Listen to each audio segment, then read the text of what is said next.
Welcome to the Extra Mile podcast for bar exam takers. There are no traffic jams along the extra mile when you're studying for your bar exam. And now your hosts, Jackson Mummy and Megan Saya from Celebration Bar Review. Welcome. We are glad to have you with us. Today is Wednesday, July 7th, and we're going to shake things up a little bit, if you can see here on the screen. I'm going to be joined in a few minutes by Megan, but we also have June with us today on camera, and we're going to talk to her at the end of our time together. She's going to talk a little bit about mindset, so that's an extra special treat. I hope everybody had a wonderful 4th of July holiday. It seemed like the holiday went forever. I don't know if it felt that way in your world, but it just stretched on and on. In any event, here we are, 3 weeks until the bar exam. And I know that there's a lot going on. I know that there's a lot of energy and a lot of anxiety sometimes that comes with that. So we're going to talk about that today. We're going to answer your questions. We wanted to pick up on some of the questions from last week about what's holding you back. We had a few that came in after we were done. And so Megan and I are going to talk about that. And we'll also update you on what's going on, news around the bar exam world. Megan, are you there? We'll have you jump in. Hey. Hi, good afternoon. How are you doing? I'm doing very well. We are under a tropical storm watch here. Oh, that's right. Yeah. And so for those of you that are in the path of Elsa, isn't that weird? Let it blow? I don't think Disney should have let them do that. Anyway, Elsa is apparently heading north of us. And so we're good, but certainly for all of you who are in the path, be safe, be careful.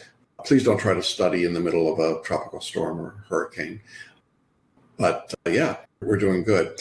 And I was saying before you came on that I thought that the holiday weekend was interminably long. Did it feel that way to you? It was fun, but yes, okay. I guess. But yes, it did feel like definitely 4th of July. Anytime a holiday is on a Sunday, I feel like you get like a whole week of celebration. Yeah, and I love celebration, right? Enough. I know everybody was studying. I know we had a lot of progress. A lot of students made great progress last week, and I expect great progress this week, don't you? This is a good growth week. Yeah. Yes. Let's go ahead and jump into the news of the day in the bar exam world. And what do you have for us this week? Yeah, so I feel like it's been a little while since we've had any news specific to the bar, which is great. I think no news is good news as far as I'm concerned after a year of a lot of bar news every week. But this time, really interesting news out of Oregon.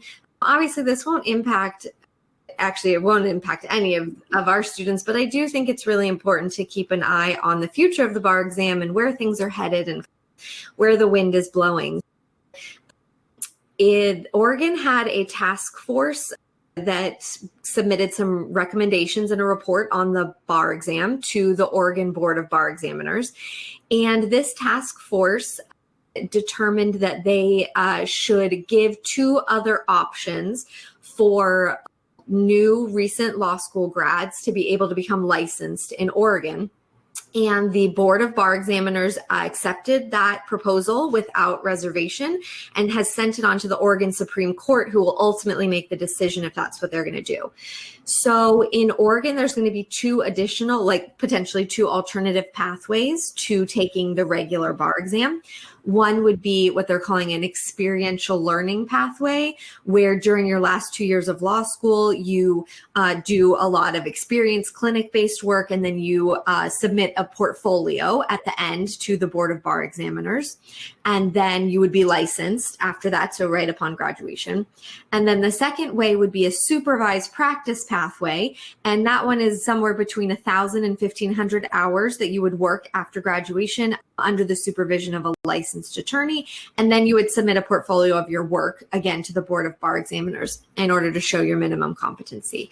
So that is now with the Oregon Supreme Court, and they will be determining what's going to happen. We'll keep people updated. I just find it really fascinating to see that there was a big push during COVID for alternative licensing pathways, for abolishing the bar exam. And so it is really interesting to see in some states where they made decisions to just license people automatically as they graduated during COVID, or now maybe some of these states making more permanent changes about ways that people can become attorneys in their state. Yeah, I do think it's interesting. I think there are a couple of caveats that everybody should keep in mind. One is you are going to read inevitably quick takes, hot takes that say the bar exam is over. That's not true. The bar exam is going to be here, I think, into the next century. It is a permanent fixture in most jurisdictions. I think that there will be some jurisdictions like Oregon that offer alternative pathways, but even in Oregon, they will still offer the uniform bar exam under this proposal because they know there are some people that will need to take a bar exam that aren't recent graduates and people that want to get barred in more than one state. And of course, that's what UBE allows you to do. So you're going to continue to see this sort of option splitting that comes up. I would love to get some of those typical first-time bar takers out of the mix. I actually think that is good news for our market, for the people who are repeat bar takers, because if we get those first-timers out of the way, I think it opens up more seats in the traditional bar exam, more passing opportunities. So I see it as a positive for our particular audience that we speak to most of the time. I also think it's an interesting development in terms of just rethinking what the bar exam looks like. We've talked about the fact that we're going back to the in-person exam in February of 2022. Is that right? That's hard to even imagine. Yeah. And then somewhere in 2024, 2025, we're going to go to a new bar exam entirely. And there's just a lot going on that's just rethinking and reshaping all of this. Obviously, for those of you taking the bar exam in 3 weeks, makes no difference. Those of you taking the bar exam in 2022, makes no difference. But it's something to keep your eye on, because I think finally this sort of glacial movement in the bar exam is picking up a little bit of speed, don't you? Yeah, definitely. I just think that obviously we saw a lot of really huge sea changes in a lot of different areas over the past year and a half. And I think that the bar exam is no exception to that. I think that the legal world has had to make some big changes and reckon with some difficult truths. And among that is the role that the bar exam has traditionally played in licensing and what that means for people who are not white men who have come from means. And that doesn't mean that they're going to throw it all away, but it does mean that there are going to be some places that we're seeing who are starting to take seriously the understanding that the bar may not be always the fairest or the most accurate way of actually gauging minimum competency. And so what do we do with that? So you'll see things like just a change, as the UBE is trying to do, right? The national conference is saying, hey, we're going to really just shift what the test looks like to try to make it more responsive to the work that people actually do as attorneys. And then in some places you may see this where they just decide it would be better for people to have different pathways to prove that they are capable, because certainly one test that takes 2 days is not necessarily the best predictor of your ability to actually be an attorney. Yeah, it's very interesting. Cool. We'll keep you informed. Then one other note, Jackson, that I think we wanted to touch on before we get into questions is with people who are doing photo reading, what should they be doing at this point to review, to go over, right? They've already been through all of their subject materials. What should they be doing now in these last few weeks? I have a very specific off-syllabus suggestion for any photo readers, and I've mentioned it a couple times and certainly to some individual students, but we are now at the point where I'm going to make that a formal recommendation. Here's what I'd like all of you who are photo readers to do starting today. On Monday, Wednesday, and Friday nights before you go to bed, I want you to photo read the 2 volumes of Multistate outline books. So that's the 7 Multistate subjects, Multistate book 1 and book 2. Some people have said, how long should that take? I think it should take you half an hour, maybe 40 minutes, maybe. Many of you can read it in far less than that, those of you who have been photo reading for a while. But somebody said to me the other day, well, it's taking me an hour and a half to photo read it. I'm like, you're not photo reading then. I don't know what you're doing, but that's not it.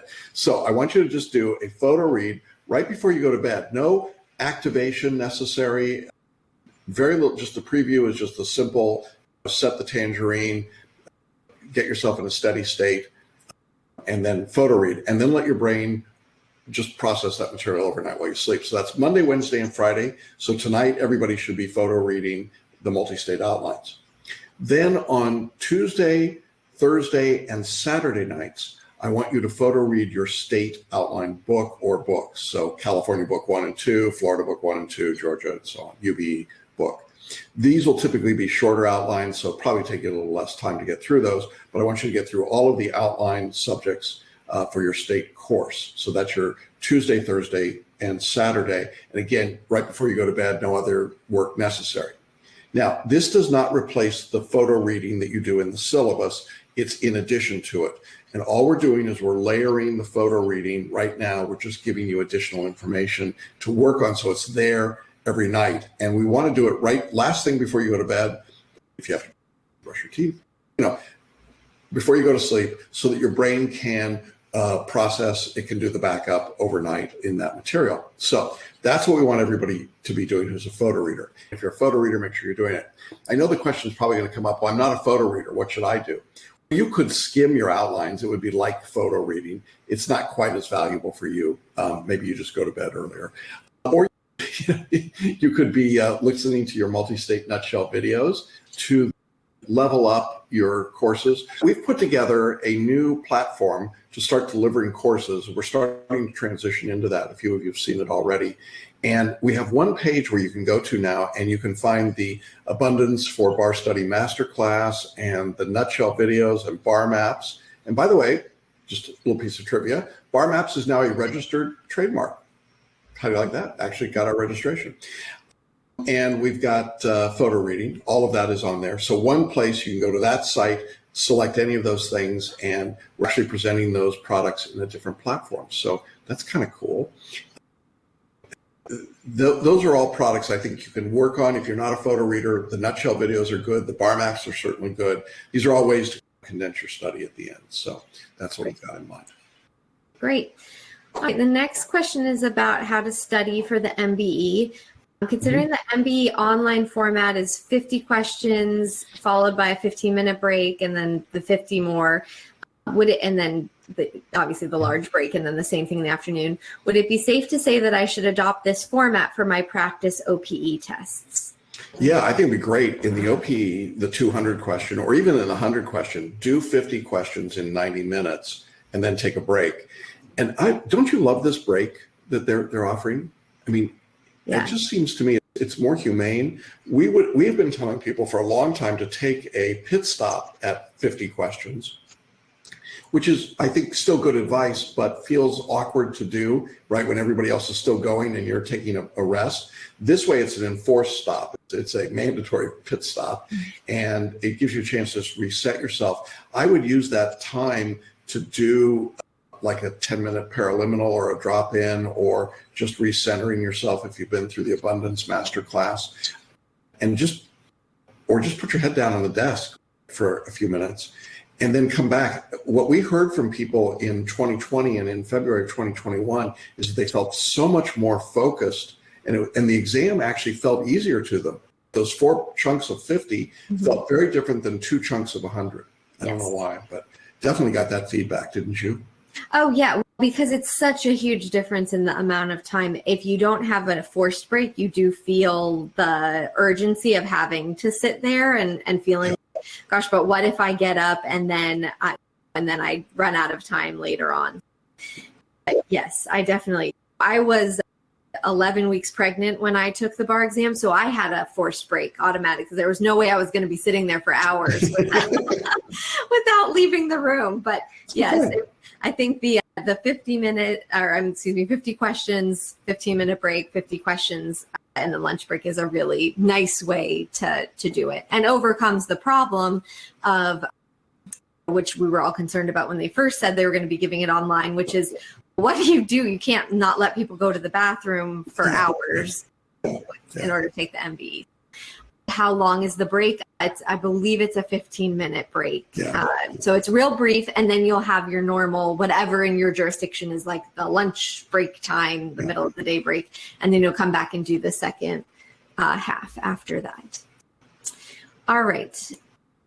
I was wondering when is a good time to take the practice OPEs for the July exam. I remember you mentioned that they serve as a pretty good indicator of how one will perform on the real exam. Yeah, I think we're now at that stage. If you've gotten through all of your substantive study, I would be doing the OPEs. If you got to the end of your study recently and you're now saying, do I do question 101 to 200 before I get to the OPEs? No, don't do that. Just go ahead and jump to the OPEs at this stage. I think it's more valuable to go there. So we've now passed the point where I think doing the second set of 100 questions is valuable for people. If you get through everything, you could always go back and use those as question banks as well. My friends stated they're studying 10 to 12 hours a day. Is this necessary? What do you think? What's your reaction to that, Megan? No, it's just not really realistic for 99% of people, I would say. I also question at 12 hours a day of studying, you might be marking down that you studied for 12 hours a day, but you have to eat and you have to get up and stretch and move and whatever it is. You have to go to the bathroom. You have to do your laundry. I really question, and I just want to caution people that sometimes, I don't think people do it on purpose, but probably just don't talk to your friends about how much they're studying or things like that, because sometimes people feel nervous about their own, like where they are. And so I'm not saying this person did that. I don't know. Maybe they really are studying 10 to 12 hours, 7 days a week, but sometimes they can a little exaggerate because they're feeling a little unsure. So they can puff themselves up a bit about, you're only doing that, I'm doing this. I don't know. I just think it's not always the most helpful thing to talk to your friends who aren't taking the bar, and you'll probably feel a little bit better. or join our group coaching calls and get it more realistic. I think there's a little bit of a humble brag, you're right, about all that. And I think that I do monitor a couple of outside Facebook groups that are not ours, that are bar takers and repeat bar takers. And there's a lot of that kind of dialogue that goes on. And it's, oh, you studied 10 hours? I studied 15 last night. And it's a really toxic environment, I think, for people to get into. So we want to keep you away from it. We recognize that you're probably going to be exposed to some of it, but really don't buy into it. It doesn't get you anything. Every exam, we have people that study just the way we've laid it out, and they're successful. And you just don't need more than that. And so don't get caught up in that mania, I think, generally. And don't burn yourself out. That's my worry for if this friend really is studying 10 to 12 hours a day. They are going to be so exhausted by the time they get to the exam. And that's just not setting yourself up for success. Yeah. And we did those 6 keys to getting on the pass list video series. And the New York bar examiners in the Access Select study were very clear that this kind of marathon studying doesn't work, and marathon practice doesn't work. The first 3 videos in that series are all about time in different respects. The amount of time you've got, the quality of your study time, and the way you manage time on the exams. I would encourage any of you that are wrestling with that. The videos only take 20 minutes each. Check them out. You can grab those videos. I think they're very helpful, and they're really good reinforcement of the structure that we want you to follow. Yeah. All right. So now we're going to turn to the answers that we didn't get to last time, but I think they were good and important, and I want to talk about them. On the question that you had asked, Jackson, of what's holding people back at this point before their studies. We didn't get a chance to talk through everybody's last week, and I just thought they were really great, and we've gotten so many people who were saying like, oh, I just saw myself. I thought there was people who I was like, oh, that must have been you who gave that response, and they said, no, that wasn't me, but I was so happy to hear I'm not the only one who was feeling that way. Let's talk about a few of these, and then we'll bring June on in a little while. All right, so we can talk about how do we overcome this too? Okay, right. So first, holding me back is fatigue. And man, that is something we hear a lot of right at this time before the bar exam. Yeah. The basics really apply here. One is I would start going to bed every night at the time you're going to go to bed on the bar exam days. And I would start getting up at the time you're going to get up so that you begin to train your body with 3 weeks to go into that rhythm. So that's the first thing. You've just got to get good sleep. And if that means some melatonin or just being ready to knock yourself out. If you're doing the photo reading before you go to bed, it'll help you go to sleep, believe it or not. So I think that's one part of the fatigue question. The other part is nutrition. And I don't think there's any way of getting around that. You've got to have good nutrition, which means really paying attention to what you're eating for your particular circumstances and then being consistent. Don't change your nutritional habits right now, but set the habits you want for the exam. Along with that, one of the things I find is drinking a lot of water, trying to get, I've got an app that tells me how I'm doing on my water. I'm at 60% for the day today, so just so you know. But drinking enough water really changes my fatigue level. And so I would encourage people to do that as well. The sleeping, the nutrition, and then the last piece is trying to continue to get some physical exercise in. I know it feels like you don't have enough time to do that, but a short half-hour walk or workout or bike ride is an amazing rejuvenator wherever it comes in your day. And I just schedule those things in. They're on my calendar. I've got my wake up time. I've got my going out and walking. I've got my breakfast. I do those things to try and stay energized because I have to keep up with all of you. And I know that fatigue's an issue. It's an issue for us in our industry. Megan, you and I have been basically, and June, have been working pretty much nonstop since when? 2019. 2019. It's been unreal. And so fatigue's a real issue, and we know it's an issue for bar takers. But those are the things I would say. Do you have anything to add to that? I'm going to take a sip of water, by the way. Yeah, no, I think that's really great. I think that fatigue is normal, but you do want to nip it in the bud, right? Don't assume that if you keep doing the same things that it will suddenly disappear. You have to make some modifications, but it's really that simple. Don't overthink it. If you are tired, you need to sleep more. And I know that's probably feels like, but I can't, but it's think what's the trade-off, right? If you stay up an extra hour studying, are you finding that is productive study time, or are you having trouble keeping your eyes open? In that case, it would really be better to just go to bed. And then maybe you wake up a little earlier in the morning, or maybe you find another spot in your day to squeeze in 30 minutes here, 30 minutes there, but much more productive to go ahead and give your body the rest. Listen to your body. If your body's telling you that you need to change something, then go ahead and change it for sure. It's a good, I don't know. It's a very normal thing that people are feeling, and it's fixable. So that's good. Yeah. All right. Next is a sense of overwhelm, trying to cover all the MEE topics while keeping up with practice MBE questions and focused remedial review with a sense that time is running out, and will I be able to remove all blocks from my subconscious knowledge bank ATM access retrieval? I'm overwhelmed reading that sentence. Wow. I am too. Wow. So let's break it down and just make it a little bit easier, right? So for the last 3 weeks, you want to go where you're uncomfortable. You want to work on the things you don't know. You don't need to do everything. I think this is a fallacy of bar takers, that they feel like they have to do a lot. I'm going to go back to that 6 keys study that was done. One of the interesting findings was doing one full-length MBE helped people pass, but doing 2, 3, or 4 did not help them pass at all. So if you could only do one test, do the 2006, the 200 question, or do the February 91 MBE. Just do one of them, right? That's enough to get through that. When it comes to your essays, you don't have to do all the subjects. Take the subjects and put them in order from most difficult to easiest for you.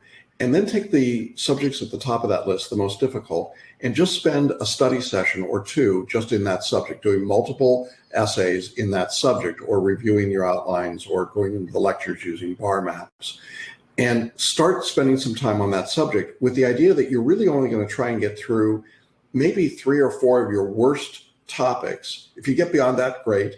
But you know that you don't have to worry about the ones at the bottom of your list. And the ones in the middle, if you get to some of them, you get to them. So in other words, you're not trying to get everything done all at once. I don't know that there's something, I don't know what remedial means. You're doing things differently in this course if you're in it, than you've ever done before. So in a sense, it's all remedial. And so I think I take that pressure off of myself and just say, I want to just focus on getting the main things done, being uncomfortable with something for a little while until I can feel like I got that, and then move on to the next thing. Do you want to add to that? No, I think that was really great. I think that is a lot of pressure to put on yourself. That question like overwhelmed and stressed me out, because that was a lot. That's saying, here's all the things that I have to do. And some of those things are not things that are within your ability or power to control. Yeah. And so let go of those. Let go of the stuff. What can you control? You can say, today, I'm going to spend this much time, and my goal is to finish this essay or do X number of MBE questions and review the answers. That's within your control. It's not within your control to say, I'm going to get X number of MBE questions correct the first go through. It's not within your control to say, I'm going to remember all the law that I have been studying. Yeah. Those things you can't control. Focus on what you can and trust that the rest will follow from that practice. Okay. All right. Next is, I'm shooting for 4 to 6 hours a day, but sometimes feel like I'm not absorbing anything. I'm also working hard on staying positive with the affirmations, but there's definitely some feelings of I'm not good enough lingering. Yeah. The Abundance for Bar Study Masterclass, best 90 minutes you'll ever spend, trust me, out of all of that time, it will help you deal with that. And so I would encourage that. I think when you feel like you're losing your focus, it's good to get up and take a 15-minute break. I mean, just literally getting up, moving around, changing your environment, listening to a paraliminal, doing a little bit of meditation or deep breathing. All of the techniques we talked about in the Abundance Masterclass, I think are really helpful. And then I think you come back and you've got a better focus. So breaks, frequent breaks, I think is really a good thing. In terms of not feeling good enough, we're going to talk about that with June a little bit in a minute, but I think in general, those are all those stories in your head. They're all the noises in your head that tell you all the reasons you can't be good enough. And you simply have to keep your focus on what you're doing and why you want to do it. And it doesn't make those voices go away, but it certainly lessens their impact. All right.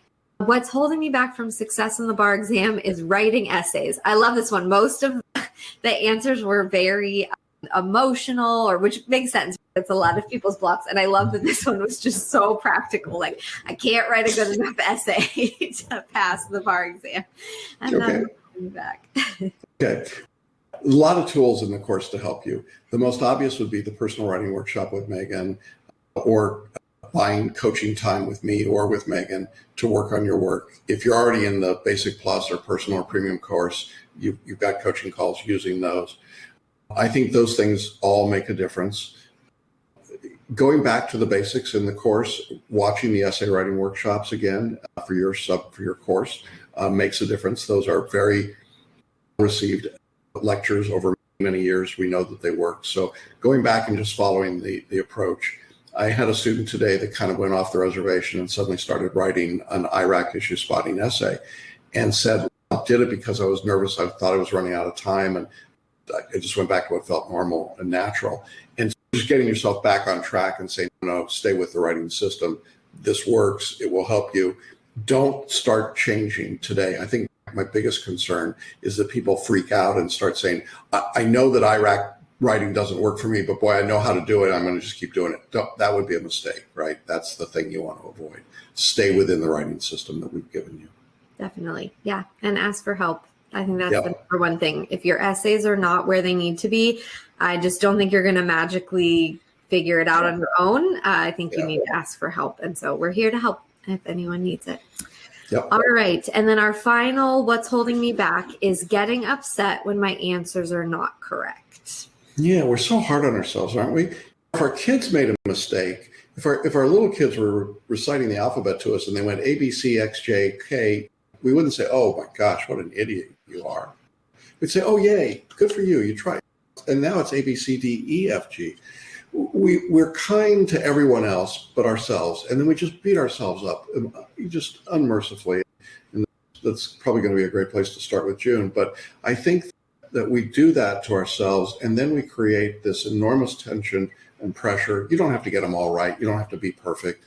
You just have to be good enough to pass. And so we set an expectation that's just we're never going to meet, and then it becomes a trapdoor. So I think that's where we are. That's probably a good place to bring June in, don't you think? Let's see if we can magically bring her on screen here.